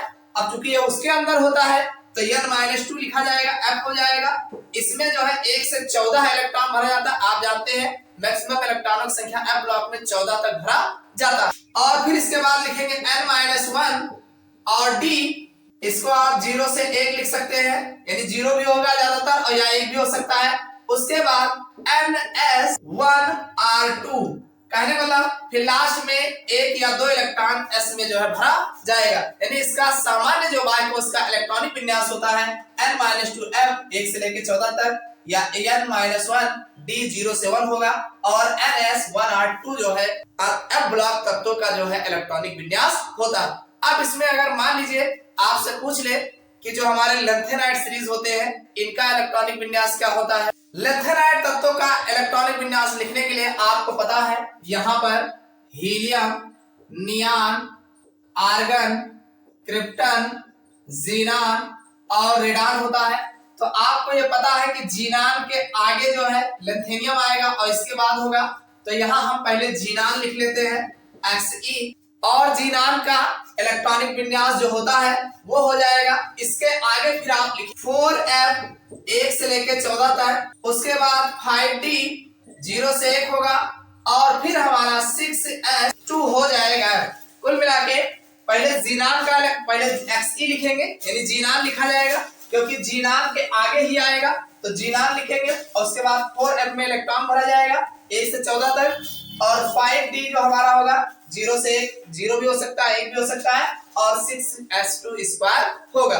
इसी तरीके से अगर हम एक्टिनाइड की बात करें, एक्टिनाइडों का इलेक्ट्रॉनिक विन्यास अगर इनकी बात करें तो आप जान रहे हैं कि इसके आगे रेडान आएगा और रेडान के आगे का होगा, तो हम रेडान लिखेंगे और रेडान के आगे फिर 5f 1 से लेकर 14 तक हो जाएगा, और फिर 6d 0 से 1 हो जाएगा, और फिर 7s स्क्वायर, ये जो है इसका सामान्य इलेक्ट्रॉनिक विन्यास बनता है। समझ में आ गई बात कि इसमें लेंथेनाइडों का Xe से के आगे होगा और एक्टिनाइडों का Rn रेडान के आगे जो है इलेक्ट्रॉनिक विन्यास किया जाता है। तो ये तो था लेंथेनाइडों और एक्टिनाइडों का सामान्य इलेक्ट्रॉनिक विन्यास क्या होता है और एफ ब्लॉक तत्वों का इलेक्ट्रॉनिक विन्यास क्या होता है। समझ में आ गया होगा। अब ये इलेक्ट्रॉनिक विन्यास कैसे किए जाते हैं, अगर आपको करना है तो इसका कंप्लीट वीडियो जो है नीचे डिस्क्रिप्शन में प्लेलिस्ट मिल जाएगा, वहां पर आपको एक वीडियो में बताया गया है, आप आराम से देख करके आप ठीक से सीख सकते हैं अगर आपको सीखने की इच्छा हो। चलिए अब हम अगले टॉपिक की बात करते हैं। देखो बच्चों, अगला क्वेश्चन जो मोस्ट इंपॉर्टेंट आपके मोस्ट इंपॉर्टेंट है, बहुत ही इंपॉर्टेंट है कह लीजिए, और ये जो है ये मान के चलिए अक्सर हर साल जो है पेपर में रखा जाता है। वो क्वेश्चन है लेंथेनाइड संकुचन क्या है, यानी लेंथेनाइड संकुचन से आप क्या समझते, तो बहुत ही पूछा जाता है। और लेंथेनाइड संकुचन का कारण लिखिए, यानी कारण भी पूछता है क्या कारण है, और ये लेंथेनाइड संकुचन से आप क्या समझते हैं, ये भी बहुत पूछा जाता है। तो चलिए इस क्वेश्चन को भी देख लेते हैं। भाई लेंथेनाइड तत्वों के परमाणु क्रमांक बढ़ने के साथ साथ आप जानते हैं जो लेंथेनाइड एलिमेंट्स होते हैं तो इनका जैसे जैसे आप आवर्त में आगे की ओर बढ़ते जाते हैं वैसे वैसे इनका परमाणु क्रमांक जो है बढ़ता जाता है। तो वही कहा गया कि लैंथेनाइड तत्वों के परमाणु क्रमांक बढ़ने के साथ साथ इनकी परमाणु त्रिज्या और आयनिक त्रिज्या कम होती जाती है। अब जैसे जैसे जो परमाणु त्रिज्या होती है, आप जानते हैं कि भाई अब जाहिर सी बात है कि जैसे जैसे आवर्त में आप बाएं से दाएं की ओर जाते हैं, वैसे वैसे इनकी परमाणु त्रिज्या और जो आयनिक त्रिज्या होती है, इन दोनों का मान घटता जाता है। तो वही कहा गया कि परमाणु त्रिज्या और आयनिक त्रिज्या कम होती जाती है। आकार में कमी होने की इस घटना को लैंथेनाइड संकुचन कहते हैं। अब इस प्रकार इनके परमाणु त्रिज्या और आयनिक त्रिज्या का आकार जैसे जैसे आगे बढ़ते हैं वैसे वैसे घटता जाता है। तो इनके इस प्रकार की जो कमी हो जाती है, यानी घटने की प्रक्रिया जो होती है, उसी को लैंथेनाइड संकुचन कहा जाता है। भाई ये काम कहाँ हो रहा है? लैंथेनाइड एलिमेंट्स में हो रहा है, लैंथेनाइड सीरीज में हो रहा है, देखने को मिल रहा है, लैंथेनाइड तत्वों में देखने को मिल रहा है। तो अब संकुचन मतलब वह संकुचित होना, मतलब इकट्ठा हो जाना, मतलब कम हो जाना। अरे कोई चीज फैला हो और धीरे धीरे कम हो जाए तो उसी को संकुचन कहेंगे। अब चूंकि लैंथेनाइड सीरीज में जैसे जैसे आगे आप बढ़ते जाते हैं वैसे वैसे इनकी परमाणु त्रिज्या और आयनिक त्रिज्या धीरे धीरे घटती जाती है, संकुचित होती जाती है, इसीलिए इसे लैंथेनाइड संकुचन कहा जाता है। समझ में आ गई बात कि लैंथेनाइड संकुचन क्या है। अब कारण क्या है कि लैंथेनाइड संकुचन होता है? तो देखो, यह संकुचन इलेक्ट्रॉन के दुर्बल परिरक्षण प्रभाव के कारण होता है। आप जानते हैं इलेक्ट्रॉन के दुर्बल परिरक्षण प्रभाव के कारण होता है, यानी जो दुर्बल आप जानते हैं जैसे जैसे आकार बढ़ता जाता है वैसे वैसे नाभिक का जो आकर्षण बल होता है वो दूर वाले इलेक्ट्रॉनों पर नहीं लगा पाते, उतना ज्यादा आकर्षण बल नहीं लगा पाते हैं। तो ये लिख रहा है कि यह संकुचन इलेक्ट्रॉन के दुर्बल परिरक्षण प्रभाव के कारण होता है। अब कम प्रभावी परिरक्षण प्रभाव नाभिक के आकर्षण बल को संतुलित नहीं कर पाता। भाई कम आकर्षण होगा तो जो उसका नाभिक का संतुलन होगा वो उसको व्यवस्थित नहीं कर पाता है, जिसके कारण नाभिकीय आकर्षण बल अधिक रहता है और नाभिकीय आकर्षण बल ज्यादा रहता है। अतः इन तत्वों के आकार में कमी आ जाती है, यानी धीरे धीरे जो है इन तत्वों के आकार में कमी जो है देखने को मिलता रहता है। समझ में आई बात? नहीं समझ में आया? फिर से देख लो। यह संकुचन इलेक्ट्रॉनों के दुर्बल परिरक्षण प्रभाव के कारण होता है। किसके कारण होता है? इलेक्ट्रॉनों के दुर्बल परिरक्षण प्रभाव के कारण होता है। पहली बात ये जान लेना। और दूसरी बात, कम प्रभावी परिरक्षण प्रभाव नाभिक के आकर्षण बल को संतुलित नहीं कर पाता है, जिसके कारण जो नाभिकीय आकर्षण बल होते हैं वो अधिक रहता है। अतः इन तत्वों के आकार में कमी आ जाती है। भाई नाभिक जो है जो आकर्षित करता है और चूंकि आकार बड़ा हो जाता है, जिससे जैसे आप एटॉमिक नंबर बढ़ता जाता है वैसे वैसे इनका आकार बढ़ता जाता है, और जब आकार बढ़ता जाता है तो इलेक्ट्रॉनों का जो आकर्षण होता है इसकी ओर कम हो पाता है, और जब कम हो पाता है तो जो जितना नाभिक संकुचित रहता है उसी में वो जो सिमट के रह जाता है, तो जिससे इसके परमाणु त्रिज्या जो होती है, नाभिकीय त्रिज्या जो होती है वो घट जाती है। तो इसीलिए इसको जो है आकार में कमी आ जाती है। तो इसे फिर जैसे और इस प्रकार इसे जो है लैंथेनाइड संकुचन कहा जाता है। समझ में आएगा? लैंथेनाइड संकुचन क्या होते हैं? सीधी सी बात है कि जैसे जैसे परमाणु क्रमांक बढ़ता जाता है वैसे वैसे इनका नाभिकीय आवेश जो है घटता जाता है। समझ में आई बात? और जिसके कारण ये जो है इनके परमाणु त्रिज्या और आयनिक त्रिज्या का मान घट जाता है, और इनके घटने की घटना को ही लैंथेनाइड संकुचन कहा जाता है। ठीक, तो ये तो बात समझ में आ गई। अब हम दूसरे क्वेश्चन की बात कर लेते हैं। देखो बच्चों, अगला जो क्वेश्चन इस लेसन में वो आपका बनता है संक्रमण तत्वों एवं लैंथेनाइडों के गुणों में समानता है, यानी ये दोनों में क्या समानताएं हैं। भाई संक्रमण तत्व और लैंथेनाइड, तो लैंथेनाइड जो होता है वो संक्रमण तत्व के बाद आता है और उसी के भीतर उपस्थित होता है, इसीलिए लैंथेनाइड को अंतः संक्रमण तत्व कहा जाता है। तो इन दोनों में कुछ समानताएं हैं, काफी समानताएं, इनकी समानताएं पूछा गया है तो इनको भी देख लेते हैं।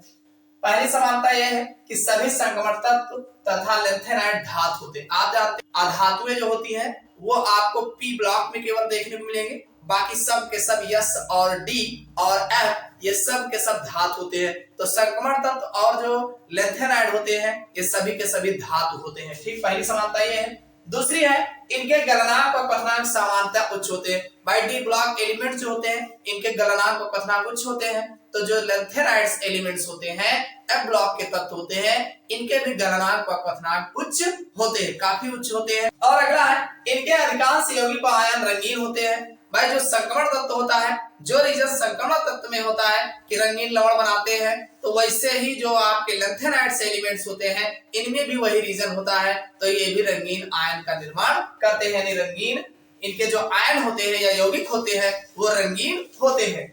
और अगला है संक्रमण तत्व तथा लैंथेनाइड दोनों ही संकुल यौगिक बनाते हैं। यानी जो संक्रमण तत्व होते हैं और जो लैंथेनाइड होते हैं दोनों ही संकुल यौगिक जो कॉम्प्लेक्स कंपाउंड होता है, आप जानते हैं उपसह संयोजी जो यौगिक होते हैं वो संक्रमण तत्व बनाता ही है, साथ में जो लैंथेनाइड्स एलिमेंट्स होते हैं ये भी जो है उपसह संयोजी यौगिक अथवा संकुल यौगिक का निर्माण करते हैं। और अगली जो समानता है संक्रमण तत्वों के समान लैंथेनाइड भी मिश्र धातुओं का निर्माण करते हैं। यानी जो संक्रमण तत्व होता है ये आपस में दो या दो से अधिक धातु मिलकर के मिश्रात बनाते हैं, मिश्र धातु का निर्माण करते हैं। ठीक इसी प्रकार से जो लैंथेनाइड्स होते हैं ये भी दो या दो से अधिक धातुएं आपस में मिलकर के मिश्र धातु का निर्माण करते हैं। तो ये तो थे लैंथेनाइड और संक्रमण तत्वों में क्या समानताएं पाई जाती हैं, ये आपके बोर्ड एग्जाम में पूछा गया है और ये मोस्ट इंपॉर्टेंट है, ये भी फिर पूछे जाने के चांस होते हैं। तो उम्मीद करता हूं जितने भी टॉपिक हमने बताए होंगे समझ में आ गया होगा। अब इसके बाद जो हमारा अगला टॉपिक स्टार्ट होता है KMnO4 पोटेशियम परमैंगनेट बनाने की विधि क्या है और इसके रासायनिक गुण क्या है प्रमुख, इनके बारे में चर्चा करेंगे। और एक टॉपिक आपका और बचता है पोटेशियम डाइक्रोमेट, इसको भी बनाने की विधि जो है इसको हम देखेंगे। चलिए इसको भी देख लेते हैं। देखो बच्चों अब हम देखेंगे KMnO4 जो पोटेशियम परमैंगनेट का निर्माण है। देखिए ये आपके बोर्ड एग्जाम्स में जो है इसका निर्माण जो बनाने की विधि करके या औद्योगिक निर्माण करके या कैसे बनाया जाता है, इस तरीके से ये क्वेश्चन आपके बोर्ड एग्जाम्स में खूब नंबर लगा के पूछा गया है। यानी हर साल कुछ ना कुछ इसमें से अवश्य ही पूछा जाता है। कभी कभी दे देता है पायरोलुसाइड एस्क से KMnO4 का निर्माण कैसे करते हैं, इसको बनाने की विधि बताइए और साथ में एक दो रिएक्शन दे देते हैं कि इनके साथ आप क्रिया कराइए। तो इस तरीके से ये क्वेश्चन जो है बहुत बार आपके बोर्ड एग्जाम से पूछा गया है। तो इसी को हम सबसे पहले बनाने की विधि देख लेते हैं। देखो पोटेशियम परमैंगनेट को पायरोलुसाइड, एक नाम आप याद कर लीजिएगा पायरोलुसाइड। पायरोलुसाइड एक एस का है जिसका फार्मूला होता है MnO2। पायरोलुसाइड एस का फार्मूला होता है MnO2। क्या फार्मूला होता है MnO2। एक चीज याद रखना, आपको KMnO4 बनाना है तो MnO4 है तो यहाँ से आप जो है पीछे का MnO2 याद रखिएगा। ठीक, तो पायरोलुसाइड एस से औद्योगिक विधि द्वारा बनाया जाता है। इसमें निम्न पद प्रयुक्त होते हैं। अब इसमें एक चरण में नहीं बनता, ये कई चरणों में बनाया जाता है, तो इसको हम बारी बारी करके देख लेते हैं। देखो बच्चों सबसे पहला है पायरोलुसाइड का पोटेशियम मैग्नेट में परिवर्तन। सबसे पहला हम काम क्या करते हैं, जो हमारा पायरोलुसाइड एस्क होता है इसको पोटेशियम मैग्नेट में परिवर्तित करते हैं। अब इसका फार्मूला जो है देखो, पायरोलुसाइड एस्क का फार्मूला आपको पता है MnO2 होता है, ये पायरोलुसाइड एस्क का है और सर्वप्रथम इसको हम KOH के साथ और वायुमंडलीय ऑक्सीजन पर गर्म करते हैं। और जब इसको KOH के साथ वायुमंडलीय ऑक्सीजन पे गर्म करते हैं, भाई गर्म करेंगे, गर्म का निशान बनाएंगे तो हमारा K2MnO4 में बदल जाता है और साथ H2O बनता है। इसको बैलेंस कर लेते हैं, यहाँ पर 2 पार्ट की ले लेंगे और यहाँ पर 4 पार्ट की लेंगे, तब ये हमारा जो है बैलेंस हो जाएगा। तो कहने का मतलब पायरोलुसाइड को पोटेशियम मैग्नेट में परिवर्तित करने के लिए एक काम कर सकते हैं, पायरोलुसाइड एस को जो है पोटेशियम हाइड्रोक्साइड को के साथ वायुमंडलीय दाब पर जो है ऑक्सीजन की उपस्थिति में गर्म करेंगे तो K2MnO4 ये हरे रंग का प्राप्त होता है। हरे रंग, ये हरे रंग का जो है हमें प्राप्त होता है। यही काम आप ऐसा भी कर सकते हैं कि ये जो हमारा MnO2 है इसको अगर हम K2CO3 के साथ गर्म कर और साथ में वायुमंडलीय ऑक्सीजन की उपस्थिति में, तब भी हमारा ये K2MnO4 और साथ में 2CO2 कार्बन डाइऑक्साइड बनता है। यानी ये जो है हमारा सबसे पहली बात आपको याद करना है कि जो हमारा पायरोलुसाइड एस्क होता है ये इसको KOH अथवा K2CO3 के साथ वायुमंडलीय ऑक्सीजन पर गर्म करते हैं, तब हमें जो है K2MnO4 मतलब पोटेशियम मैग्नेट बनता है। ये क्या है, ये है पोटेशियम मैग्नेट। पोटेशियम मैग्नेट प्राप्त होता है। सबसे पहला काम समझ में आ गया। चलो दूसरा स्टेप देखते हैं। देखो जो दूसरी विधि है, देखो सबसे पहले पायरोलुसाइड एस का पोटेशियम मैग्नेट में परिवर्तित करते हैं। और फिर जो हमारा पोटेशियम मैग्नेट बनता है इसको पोटेशियम मैग्नेट का पोटेशियम परमैंगनेट में परिवर्तन करते हैं। और पोटेशियम परमैंगनेट में परिवर्तन करने के लिए इसकी दो विधि है, वैद्युत अपघटन द्वारा ऑक्सीकरण कराते हैं और दूसरा जो है रासायनिक ऑक्सीकरण कराते हैं। इन दो अलग अलग विधियों द्वारा जो है इसका हम पोटेशियम मैग्नेट का पोटेशियम परमैंगनेट में परिवर्तन करते हैं। सबसे पहले ये जो हमारा पोटेशियम मैग्नेट हरे रंग का प्राप्त होता है, इसमें से जल का निष्कर्षण कर लेते हैं और निष्कर्षण करने के बाद इसका हम जो है ऑक्सीकरण कराते हैं। तो चलिए देख लेते हैं। वैद्युत अपघटन द्वारा ऑक्सीकरण कराएंगे। देखो सबसे पहले वैद्युत अपघटन द्वारा ऑक्सीकरण कराने के लिए ये जो हमारा K2MnO4 मिला होता है, इसका जो जलीय विलयन होता है, इसके जलीय विलयन में वायु की उपस्थिति में जो है वैद्युत अपघटन कराते हैं, जिससे हमें एनोड पर KMnO4 प्राप्त होता है। बात समझ में आई कि नहीं आई? कहने का मतलब वैद्युत अपघटन द्वारा ऑक्सीकरण जब कराते हैं तो इसमें जो हमारा K2MnO4 ये हरे रंग का मिला होता है, इसके जलीय विलयन को वायु की उपस्थिति में ऑक्सीकरण कराते हैं तो एनोड पर हमारा KMnO4 जो है प्राप्त होता है। तो ये तो हो गया वैद्युत अपघटनी विधि द्वारा। और दूसरी विधि जो है, दूसरी विधि रासायनिक ऑक्सीकरण है। भाई रासायनिक ऑक्सीकरण में ये जो हमारा हरे रंग का K2MnO4 होता है, पोटेशियम मैग्नेट होता है, इसको जो है अलग अलग तरीकों द्वारा जो है इसका ऑक्सीकरण कराते हैं, जिससे हमारा पोटेशियम मैग्नेट जो है पोटेशियम परमैंगनेट में परिवर्तित हो जाता है। जैसे क्लोरीन द्वारा ऑक्सीकरण कराते हैं, कार्बन डाइऑक्साइड द्वारा ऑक्सीकरण कराते हैं, ओजोन द्वारा ऑक्सीकरण कराते हैं। चलिए इनको हम बारी बारी रिएक्शन द्वारा देख लेते हैं। सबसे पहले ये हमारा K2MnO4 होगा और फिर इसमें हम कार्बन डाइऑक्साइड द्वारा ऑक्सीकरण कराए तो ये हमारा KMnO4 में परिवर्तित हो जाएगा और साथ में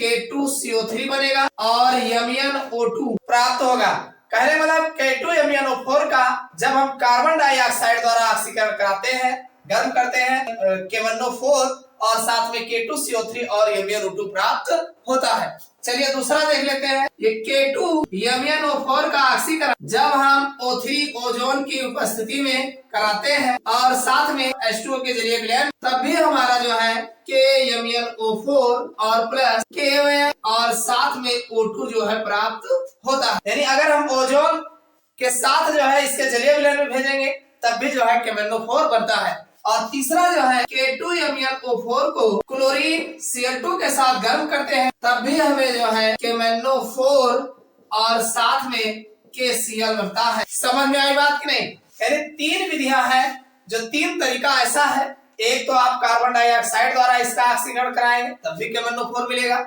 और दूसरा ओजोन, इसके जलीय विलयन में ओजोन गैस भेजेंगे तब भी हमें जो है KMnO4 मिल जाएगा, और क्लोरीन गैस भेजते हैं तब भी KMnO4 प्राप्त हो जाता है। समझ में आ गई बात?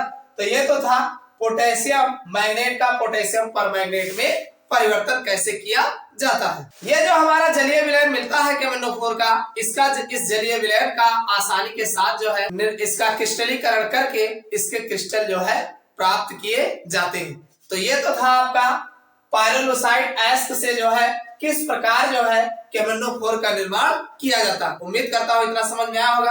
अब इसकी दूसरी विधि देख लेते हैं जो पोटेशियम मैग्नेट से जो है बनाया जाता है। अगली विधि जो है हमारा KMnO4 बनाने की विधि, वो है पोटेशियम मैग्नेट से। तो चलिए देख लेते हैं पोटेशियम मैग्नेट से किस प्रकार बनाया जाता है। सबसे पहले आपको यह पता होना चाहिए कि पोटेशियम मैग्नेट का फार्मूला। भाई पोटेशियम मैग्नेट का K2MnO4 फार्मूला होता है, और इस पर अगर हम H2SO4 की अपक्रिया करवा दें, भाई पोटेशियम मैग्नेट पर अगर हम डाइल्यूट H2SO4 की अपक्रिया करा दें तो एक हमें KMnO4 प्राप्त हो जाएगा, और साथ में MnO2 बनेगा और K2SO4 भी बनेगा, और साथ में जो है H2O भी जो है प्राप्त होता है।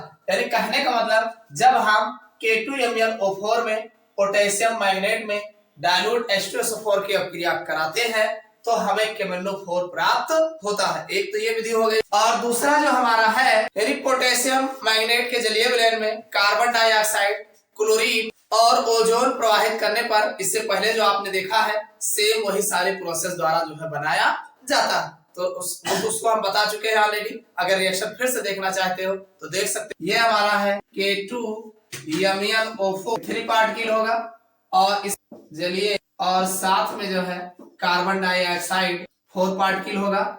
और जब भेजेंगे तो हमें जो प्राप्त होगा KMnO4 MnO2 प्लस KHCO3, ये जो है बनता है। कहने का मतलब कार्बन डाइऑक्साइड जो है K2MnO4 के जलीय विलयन में भेजते हैं तो हमें पोटेशियम परमैंगनेट प्राप्त होता है। और दूसरा है K2MnO4 के जलीय विलयन, अगर हम Cl2 क्लोरीन गैस, ये हमारा 2 पार्टिकल होगा, तब हमें जो है KMnO4 प्लस KCl, ये हमें 2 पार्टिकल जो है प्राप्त होता है। यानी क्लोरीन गैस का जब इसमें भेजते हैं K2MnO4 में, तब भी KMnO4 बनता है। और तीसरा जो ओजोन का है K2MnO4 प्लस H2O, इसके जलीय विलयन में O3 गैस जब भेजते हैं तब भी हमें KMnO4 प्लस 2KOH और प्लस O2 गैस जो है प्राप्त होता है। तो इस तरीके से हमें जो है पोटेशियम मैग्नेट से जो है पोटेशियम परमैंगनेट बनाया जाता है। उम्मीद करता हूं समझ में आ गया होगा। अब इसकी कुछ रासायनिक अभिक्रियाएं देख लेते हैं जो आपके बोर्ड एग्जाम्स में काफी पूछे जाते हैं। देखिए, इसके अगर हम अम्लीय गुण की बात करें तो अम्लीय पोटेशियम परमैंगनेट निम्न लोगों से अभिक्रिया करता है। बहुत अभिक्रियाएं हैं जो आपके बोर्ड एग्जाम्स में लगा के पूछता है, उन्हीं को देखते हैं। सबसे पहला जो पूछा गया है, सबसे पहला पूछा गया है आयरन सेकंड आयन के साथ अभिक्रिया, यानी जो हमारा लोहा होता है Fe होता है, इसके सेकंड आयन के साथ किस प्रकार अभिक्रिया करता है। तो चलिए आयनों की अभिक्रिया हम आपको बता देते हैं। देखिए, यह हमारा MnO4 नेगेटिव चार्ज भाई KMnO4 होता है, तो K को निकाल दीजिए 1 प्लस चार्ज, तो MnO4 बचेगा और इस पर अम्लीय माध्यम में अभिक्रिया करेगा और ये Fe2 प्लस चार्ज के साथ। तो जब ये Fe2 प्लस के चार्ज के साथ ये जो है अम्लीय माध्यम में अभिक्रिया करता है तो ये हमारा पहले Mn2 प्लस चार्ज बनाएगा और H2O तो बनेगा ही बनेगा, साथ में Fe3 प्लस चार्ज का निर्माण करता है। यानी जो Fe2 प्लस चार्ज है ये Fe3 प्लस चार्ज में परिवर्तित हो जाता है। बस इतना आपको ध्यान देना है। यानी अम्लीय माध्यम में जब आयरन सेकंड आयन के साथ अभिक्रिया करता है तो आयरन थर्ड आयन प्राप्त होता है। समझ में आ गए? चलो अगला रिएक्शन देख लेते हैं। अगला रिएक्शन है सल्फर डाइऑक्साइड के साथ अभिक्रिया। तो ये हमारा भाई आयनों की अभिक्रिया है MnO4 नेगेटिव चार्ज प्लस इसका जलीय विलयन होगा OH2 और साथ में SO2 गैस होगी, सल्फर डाइऑक्साइड के साथ अभिक्रिया कराएंगे तो ये हमारा बन जाएगा Mn2 प्लस चार्ज प्लस भाई H प्लस चार्ज तो निकलेगा ही निकलेगा और साथ में SO4 2 नेगेटिव चार्ज प्राप्त होता है। यानी जो सल्फर डाइऑक्साइड है ये जो है ये सल्फेट आयन में जो है परिवर्तित हो जाता है। तो ये इसके जो है सेकंड अभिक्रिया है जो सल्फर डाइऑक्साइड के साथ अभिक्रिया है। तीसरा देख लेते हैं। तीसरी अभिक्रिया है ऑक्सैलिक अम्ल के साथ अभिक्रिया। तो ऑक्सैलिक अम्ल के साथ देख लेते हैं। भाई ये हमारा MnO4 है और साथ अम्लीय माध्यम में अभिक्रिया होगी, H प्लस चार्ज रहेगा ही रहेगा और ये हमारा ऑक्सैलिक आयन होगा COO ऑक्सिलेट आयन होगा और इससे जब अभिक्रिया कराएंगे तो ये हमारा Mn2 प्लस चार्ज बनेगा और वाटर तो निकलेगा ही निकलेगा, साथ में ये CO2 कार्बन डाइऑक्साइड प्राप्त होता है। यानी जो ऑक्सिलेट आयन है ये जो है कार्बन डाइऑक्साइड में परिवर्तित हो जाता है। तो ये आयनों की अभिक्रिया है, इसमें पूरा कंपाउंड नहीं लिया गया है, सिर्फ और सिर्फ आयन ही लिए गए हैं। और अगला जो है अम्लीय फेरस सल्फेट के साथ अभिक्रिया, इसको भी देख लेते हैं। ये जो हमारा KMnO4 है इसकी अभिक्रिया H2SO4 के साथ कराएंगे। भाई जो हमारा KMnO4 है ये अम्लीय माध्यम में H2SO4 की उपस्थिति में फेरस सल्फेट FeSO4 के साथ जो है अभिक्रिया कराएंगे। अम्लीय फेरस सल्फेट के साथ ये अम्लीय जो है हमारा फेरस सल्फेट KMnO4 के साथ अभिक्रिया करेगा तो एक तो K2SO4 बनेगा, भाई K है यहाँ पे K2SO4 बनेगा और दूसरा Mn है तो MnSO4 बनेगा 100% बनेगा और ये जो हमारा FeSO4 है Fe2SO4 का होल थ्राइस बनेगा, Fe2SO4 का होल थ्राइस बनता है और साथ में जो है वाटर भी निकलता है। कुल मिला के अगर आप अम्लीय फेरस सल्फेट के साथ अभिक्रिया कराते हैं तो ये जो है फेरिक सल्फेट में परिवर्तित हो जाता है। यानी फेरस सल्फेट फेरिक सल्फेट में परिवर्तित हो जाता है। ध्यान रखना, बहुत ही इंपॉर्टेंट अभिक्रिया है ये। और अगला रिएक्शन है अगला रिएक्शन है हाइड्रोजन पेरोक्साइड के साथ अपक्रिया। इसको भी देख लेते हैं। ये हमारा KMnO4 है। इसकी अपक्रिया अम्लीय माध्यम में H2SO4 के उपस्थिति में H2O2 के साथ कराते हैं, हाइड्रोजन पेरोक्साइड के साथ कराते हैं। तो इसमें भी वही का बात है, एक तो K2SO4 बनेगा ही बनेगा और दूसरा जो है MnSO4 भी बनेगा और फिर जो है ये वाटर निकलेगा और साथ में ऑक्सीजन गैस निकलती है। कहने का मतलब ये हमारा जो H2O2 होता है ये H2O में और साथ ऑक्सीजन गैस में जो है परिवर्तित हो जाता है। ये हाइड्रोजन पेरोक्साइड के साथ अपक्रिया इस प्रकार करता है। समझ में आ गई बात? चलो अगला देख लेते हैं। एक रिएक्शन और है। अगला रिएक्शन है KNO2 के साथ अपक्रिया। ये भी आपके बोर्ड, ये देखो जितने भी रिएक्शन बता रहे हैं ये सब आपके बोर्ड एग्जाम्स में पूछे गए, इसी क्वेश्चन में लगा के पूछते हैं, तो इसलिए इसको बारीकी से समझ लीजिए। अगला KNO2 के साथ अपक्रिया है, तो ये हमारा KMnO4 हो जाएगा। सबसे पहले इसको लेंगे। अब साथ में जो है H2SO4 अम्लीय माध्यम में रहेगा और फिर जो है KNO2 के साथ अपक्रिया कराएंगे, जिससे हमारा एक तो K2SO4 बनेगा और दूसरा MnSO4 बनेगा।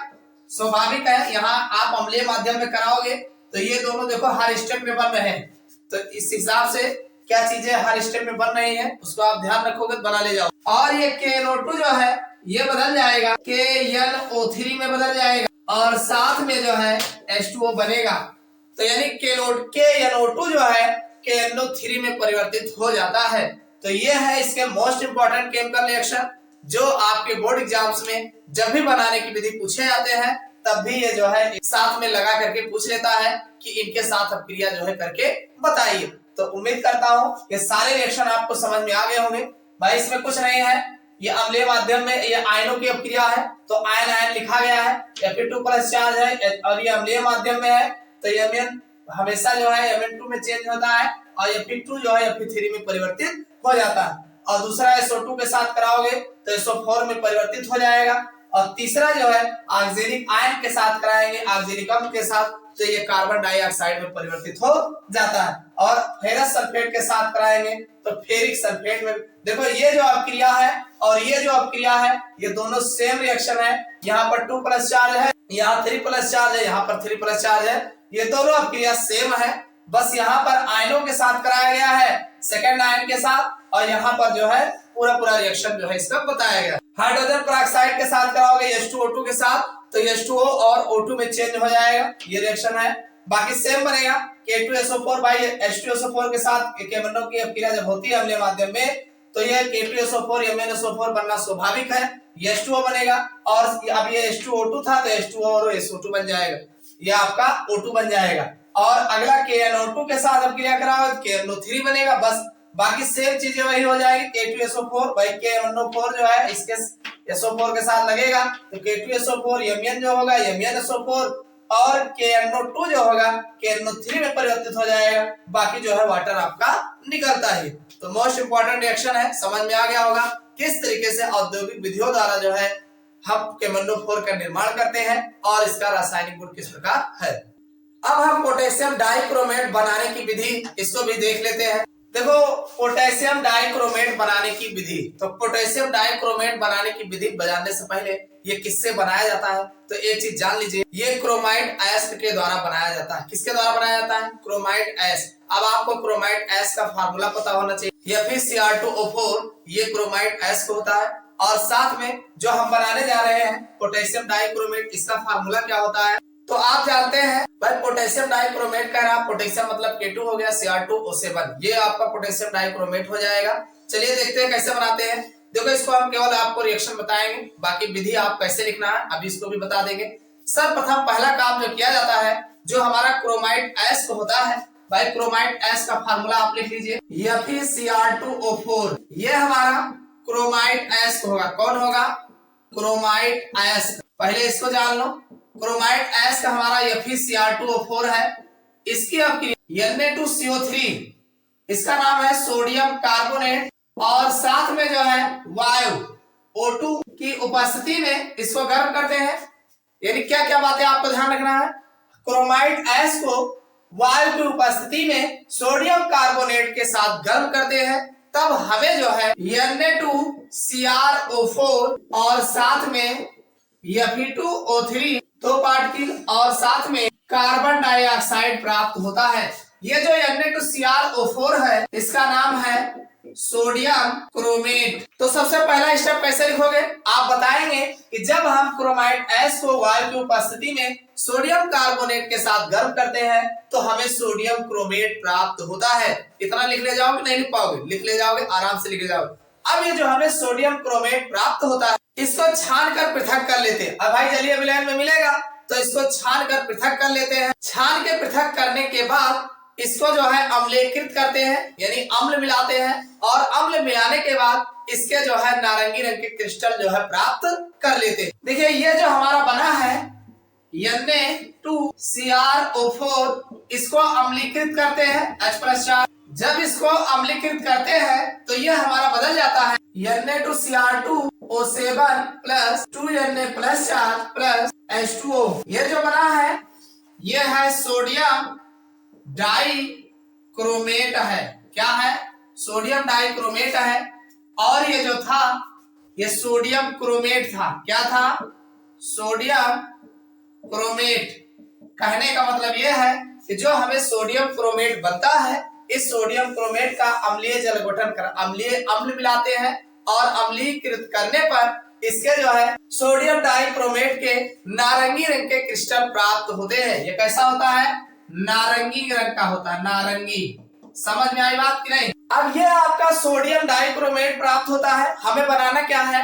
हमें बनाना है पोटेशियम डाइक्रोमेट। तो सोडियम डाइक्रोमेट के जो हमारे विलयन होते हैं इसके विलयन में कुछ नहीं करना है, हमें जो है KCl डाल देना। क्या डाल देना है? KCl। और जब KCl डालेंगे तो ये हमें ऑटोमेटिक जो है पोटेशियम डाइक्रोमेट प्राप्त हो जाता है। कैसे? देखो ये जो हमारा बना है Na2Cr2O7, इसको अगर हम KCl दो पार्टिकल लेकर के इसमें डाल देंगे तो हमारा बन जाएगा K2Cr2O7 प्लस NaCl बन जाएगा।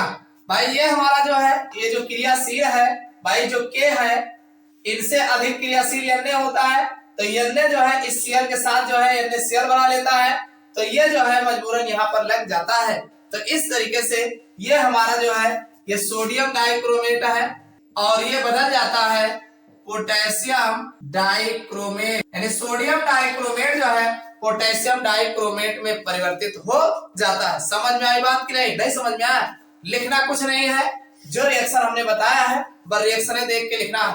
आप बताएंगे कि सर्वप्रथम क्रोमाइड एस को वायु की उपस्थिति में सोडियम कार्बोनेट के साथ गर्म करते हैं तो हमें सोडियम क्रोमेट प्राप्त होता है। और ये जो सोडियम क्रोमेट बनता है इसमें जब अम्ल मिलाते हैं, अम्लीकृत करते हैं तो हमें जो है और अम्लीकृत करने के बाद जब इसका क्रिस्टलन कराते हैं तो हमें सोडियम डाइक्रोमेट के क्रिस्टल प्राप्त हो जाते हैं। और जो हमें सोडियम डाइक्रोमेट के क्रिस्टल प्राप्त होते हैं इसको हम पोटेशियम डाइक्रोमेट में बदलने के लिए इसमें जो है KCl का विलयन मिलाते हैं, और जब KCl विलयन का मिलाते हैं तो हमें पोटेशियम डाइक्रोमेट प्राप्त हो जाता है। समझ में आ गई बनाने की विधि? अब इसके कुछ प्रमुख रासायनिक गुण भी देख लेते हैं। देखो ये जो हमारा डाइक्रोमेट आयन होता है, पूरे रिएक्शन नहीं बताएंगे, ये डाइक्रोमेट आयन होता है, ये आयोडाइड आयन को जो है I2 में जो है परिवर्तित कर देता है। कैसे कर देता है? ये हमारा Cr2O7 2 नेगेटिव चार्ज डाइक्रोमेट का आयन है। इसमें अगर हम मान लीजिए कोई आयन आयोडीन का लेते हैं जैसे Ki लेंगे या जो भी, और अम्लीय माध्यम में लेंगे। कैसा लेंगे?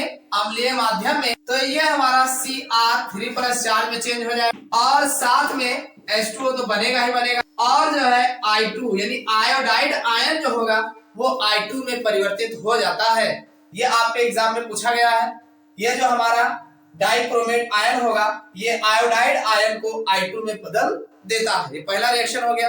दूसरा देख लेते हैं। देखो अगला जो है पोटेशियम परमैंगनेट अम्लीय SO2 को जो है H2SO4 में ऑक्सीकरण कर देता है और क्रोमियम सल्फेट बनाता है। कैसे बनाता है? ये अभिक्रिया इंपॉर्टेंट है, इसको भी जान लीजिए। भाई ये जो हमारा होता है K2Cr2O7, इसको जब हम अम्लीय H2SO4 के अम्लीय के साथ गर्म करते हैं तो आप जानते हैं एक तो K2SO4 बनेगा और दूसरा MnSO4 बनना स्वाभाविक है। भाई यहाँ से K2SO4 बन जाएगा, Cr2SO4 का होल थ्राइस बनेगा और फिर जो है H2O बनेगा और साथ में नसंट हाइड्रोक्सीजन। 3 नसंट ऑक्सीजन जो है इस अभिक्रिया में आपको देखने को मिलेंगे।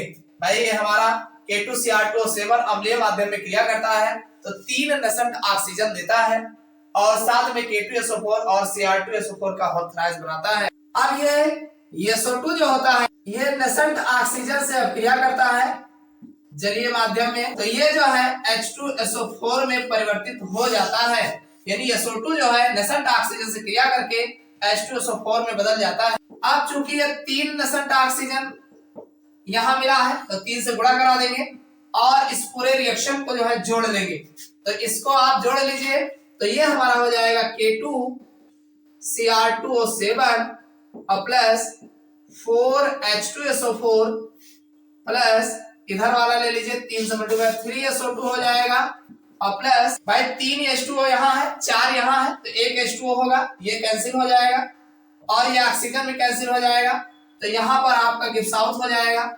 ये बनेगा K2SO4 प्लस Cr2SO4 का होल थ्राइस और प्लस और ये जो आपका H2SO4 बना है 3 पार्टिकल हो जाएगा H2SO4। अब अगर गौर से देखा जाए तो 3 पार्टिकल यहाँ H2SO4 है, 4 यहाँ पे है, तो यहाँ पर जो 4 लिखा गया है तो 3 से कैंसिल हो जाएगा तो केवल H2SO4 ही होगा यहाँ और यहाँ पर लिखने की आवश्यकता नहीं है। समझ में आई बात? और साथ में यहाँ पर H2O जो है आपका एक बच जाएगा, इसको लिख देंगे। तो यह अभिक्रिया दोनों अभिक्रियाएं जो है इतने शॉर्ट फॉर्म में जो है आपको देखने को मिलेगा।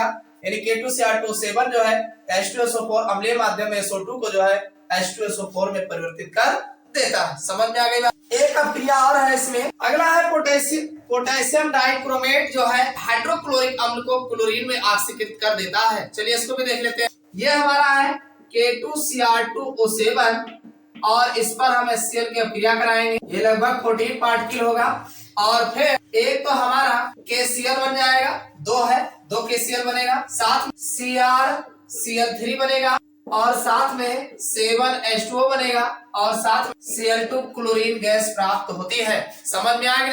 यानी जो हमारा K2Cr2O7 है ये हाइड्रोक्लोरिक अम्ल से अभिक्रिया करेगा, KCl बनाएगा, CrCl3 बनाएगा, क्रोमियम क्लोराइड बनाएगा, H2O बनाएगा, साथ में क्लोरीन गैस देता है। तो ये इसके मोस्ट इंपोर्टेंट रिएक्शन है। उम्मीद करता हूँ कि आपको पोटेशियम डाइक्रोमेट बनाने की विधि और इसके केमिकल प्रॉपर्टीज समझ में आ गया होगा। तो इस वीडियो में हमने पूरे चैप्टर के जितने भी इंपॉर्टेंट क्वेश्चन आपके बोर्ड एग्जाम्स में पूछे जाते हैं, जितने भी क्वेश्चन आए हैं या जो आने की संभावना में है, सारे क्वेश्चनों को जो है हमने जिक्र किया है। वीडियो आपको समझ में आया होगा। अगर वीडियो समझ में आया हो तो वीडियो को लाइक अवश्य करिएगा और अपने यार दोस्तों के साथ शेयर करिएगा। देखिए इतना अगर आप पढ़ करके पेपर देने जाते हैं तो मान के चलिए आपका एक भी क्वेश्चन इस लेसन से छूटने नहीं पाएगा। और अभी तक अगर आपने कुछ नहीं पढ़ा है तो इस वीडियो को देखने के बाद अब आपके बोर्ड एग्जाम्स में इस लेसन से पूरे मार्क्स जो है मिलने लायक हो गए हैं। तो इस वीडियो में बस इतना है, फिर मिलते हैं अगले क्लास में 160 का अगला वीडियो जो है इसके बाद जो है अगले लेक्चर्स में आपको देखने को मिल जाएगा।